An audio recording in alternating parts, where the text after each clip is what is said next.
Want to change your Google background in 2025? Whether you want a clean theme, a colorful wallpaper, or a custom photo, I'll show you the easiest way to do it on your PC or laptop. Make sure you signed into your Google account so your background stays saved, and then open new tab. At the bottom right corner, you can able to see called custom Chrome. Then select change theme option. Just choose your favorite category and select any image you like. The background will update instantly.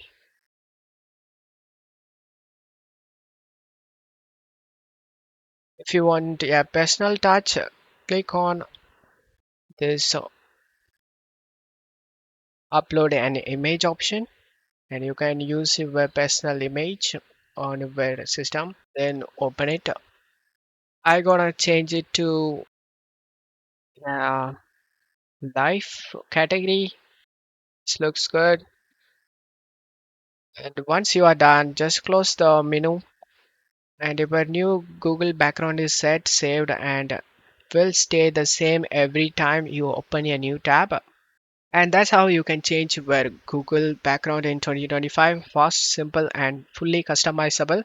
If this helped, make sure to like the video and subscribe for more quick tutorials. So, got a problem you want to fix? Comment below. I'll make a video for you.